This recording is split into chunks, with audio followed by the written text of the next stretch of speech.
आज चाहिँ म घरमा छु साथीहरू, किनभने आज सन्डे पनि हो, नानीको छुट्टी पनि छ। अनि त्यसले गर्दाखेरि म पनि छुट्टी, मेरो पनि छुट्टी नै भन्दा हुन्छ होइन। अनि रेस्टमा पनि छु। एउटा कुरा चाहिँ अब तपाईँहरूलाई अचम्म लाग्दो होला, के साह्रो लुते भयो, कति साह्रो घट्यो भन्नुहुन्छ होला। त्यसको लागि चाहिँ नसुर्ताउनुहोस्, अलिक दिनमा फेरि मोटै देखिहाल्नुहुन्छ। अहिले चाहिँ किन लुते भएको भने मेरो चाहिँ अब फिजिक्स मोडलको कम्पिटिसन छ है, बडी बिल्डिङको। अनि त्यसले गर्दाखेरि चाहिँ लिङ बडी चाहिन्छ, एकदमै अब लुते हुनु पर्यो, त्यसमा हल्का बडीहरू देख्नु पर्यो, त्यस्तो खालको बडी बनाउनुपर्छ। त्यसले गर्दाखेरि चाहिँ मैले ब्युटी चाहिँ मायामा आएको छु एक दुई दिनको लागि, अनि केही समयको लागि, त्यति बेसी लामो त हुँदैन। अनि कम्पिटिसनको बादमा फेरि म रिकभर भइहाल्छ मेरो बडीहरू। त्यसको लागि चाहिँ नसुर्ताउनुहोस् सबैहरू होइन।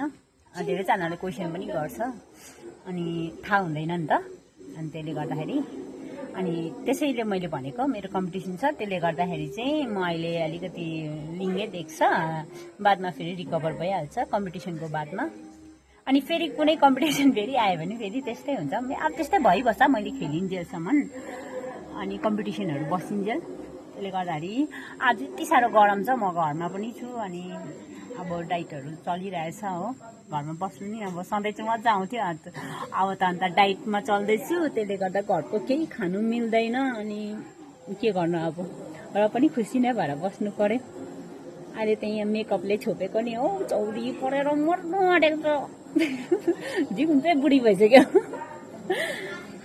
By by. तपाईँहरूलाई मेरो फुलहरू अनि बारीहरू अलिअलि देखाउँछु। आज चाहिँ म त्यस्तो भ्लगहरू गर्नु पाइनँ, भ्लगहरू त्यस्तो बनाउने न, अब नाचेर रिलहरू बनाउँथेँ सधैँ। अहिले चाहिँ एक दुई दिन नाच्नु मिल्दैन, किनभने एनर्जी छैन। अब डाइटमा बस्दाखेरि कस्तो हुन्छ होइन, याद हुनेलाई चाहिँ याद हुन्छ, त्यही डाइटमा बस्नेलाई चाहिँ है। त्यसले गर्दाखेरि चाहिँ अब अलिअलि रिल्सहरू बनाउँदैछु, लिपसिङ रिलहरू बनाउँदैछु। अनि त्यस्तैहरूमा अब तपाईँहरू इन्जोय गर्नुहोस् है अलिक दिन। अनि अलि यो चाहिँ मेरो फुलहरू हो, सकुलेन्टहरू। सधैँ चाहिँ पानीले कुटेर कुन्थ्यो होइन, अब बिग्रिन्थ्यो। योपालि चाहिँ धन्न बिग्रेको चाहिँ छैन, त्यो पनि जोगाउँदै जोगाउँदै हो। पानी पर्दा भित्र, घाम लाग्दा बाहिर हो, यस्तो भएको छ। माग्नु चाहिँ अहिले नमाग्नुहोस् होइन, दिने स्थितिमा छुइनँ। पछि बच्चाहरू भयो, अब यिनीहरूको भने चाहिँ दिने हो। भर्खर सर्दैछ यिनीहरू होइन। यहाँ पनि छ यो इन्डोर प्लान्टहरू हो, यिनीहरू सबै बनाएको। अब ल्याएर ख्यासाक ख्यासाक रोप्दा जाँगर नचलाइकन अल्छे पाराले रोप्यो भने चाहिँ अब राम्रो देख्दैन, बनाएर रोप्यो भने चाहिँ यस्तो हुन्छ। यी बनाउनु पर्छ। अब कसरी बनाउनु पर्छ भन्दाखेरि चाहिँ तपाईँहरूले चाहिँ मलाई कमेन्ट बक्समा चाहिँ कमेन्ट गर्नु पर्यो, कसरी बनाउनु पर्छ म भनिहाल्छु।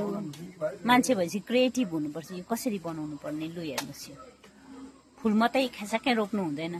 यो चाहिँ मैले रोपेको होइन, यो चाहिँ नेचुरल यस्तै भएकै, आफै यस्तो भएकै। सबैले क्वेसन गर्छ यो चाहिँ किन कसरी चाहिँ यस्तो भएको भन्छ, यो चाहिँ आफै भएको बनाएकै भनौँ न, मैले दिमाग लगाएर यसरी। यो फुल चाहिँ इन्फेक्सन होइन, यो चाहिँ असिनाले कुटेर गतिग्रस्त गइसकेको थियो, माया मारेको तर यसरी आए बुटुङटुङ। दुईवटा पर्छ है, यसरी मजाले फुल्छ यसको, मजाले गमलाभरि। हामी एक दुईवटा जेरेनियम त देखाउँदिनँ म। यो चाहिँ काँक्राको बोट हो, काँक्रा अस्ति एउटा फल्यो, हामीले खायो नगी हो। अनि त्यहाँदेखि चाहिँ अब अलिअलि चिचिलाहरू लाग्दैछ।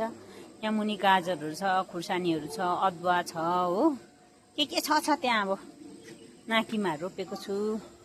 ऊ तल चाहिँ मकैहरू छ, मकै बारी चाहिँ तल है। यो मकै बारीमा नि अलिअलि काँक्राहरू लाग्छु। मकैको अब भर्खर घोगा लाग्दैछ, अब खाने बेला हुँदैछ। हल्दीहरू रोपेको छु। आजको दिन मौसम पनि हेरिहाल्नुहोस्, गरम किन भन्दैछु, यस्तो भएको चाहिँ। आकाश त क्या क्लियर छ नि हौ, क्या दामी भइरहेछ। तर गरम चाहिँ खपिन सक्छ। यहीँ यतिको गरम हो नि त, अन्त किन सिक्किममा बस्नु, सिलगढी गएर बस्थेँ नि। ल साथीहरू, तपाईँलाई कस्तो लाग्यो है आजको भ्लग। मैले अल्छे भ्लग बनाएँ, अल्छे भ्लग। अल्छे नै गरेर बनाएको भए नि हेरिदिनुहोस्, मन पराइदिनुहोस्।